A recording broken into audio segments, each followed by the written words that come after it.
Hi, my name's Nicole Hamilton. I'm a physiotherapist and I'd like to share with you today just a little bit of understanding as to how stress can affect our pain levels. Now, there have been a lot of developments in understanding the pain science over the last 10 to 15 years, and one of those developments is understanding that pain is actually an output message from the brain. So essentially what happens in our bodies is that we have a sensation, that message that travels up to the brain, and that sensation could be hot or feeling cold or feeling sharp or blunt. These messages go up to the brain and the brain puts it through a data processing center to decide, should I send pain out as a message to alert you to any threat that might be impending, that might risk damage to yourself. So for example, if I'm walking along and I'm walking through a car park and I feel something sharp underfoot, the message goes up to my brain. My brain says, well, I'm in a car park, it might be broken glass, I'll send pain out so you get off that broken glass nice and quickly and don't cause any further damage to your foot. So pain is an output message and the brain decides when to send that pain message out. And because the data processing center of your brain has a lot of things that can influence it, it means the volume of our pain is quite variable.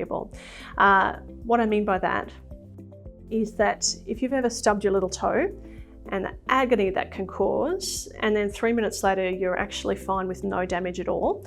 Essentially what that means is the volume of pain that we experience is largely unreliable and not necessarily related to tissue damage. So one of the pieces of information I wanted to share that can affect the amount of pain, as in the pain volume that you feel, is your stress levels. So what researchers have discovered and what we understand about the brain science is that when you're experiencing episodes or times in your life when you have a lot of stress, is that you have hormones and chemicals that go through your body that make your whole nervous system a whole lot more alert. So the way to describe this is, if you can imagine I'm walking through the back garden and it's a beautiful day and I'm not stressed at all and I'm hanging out the washing and something scratches my leg, I might ignore it thinking, oh, it's probably just a stick or a kid's toy, let's not worry about that.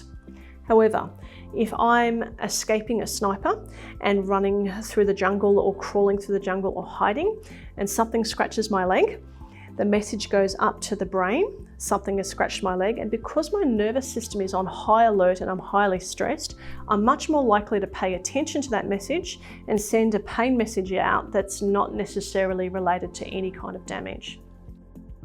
So stress has the capacity to increase the alertness of your neural system, which means that your brain can start to respond to normal messages with a pain response that's not necessarily beneficial to you.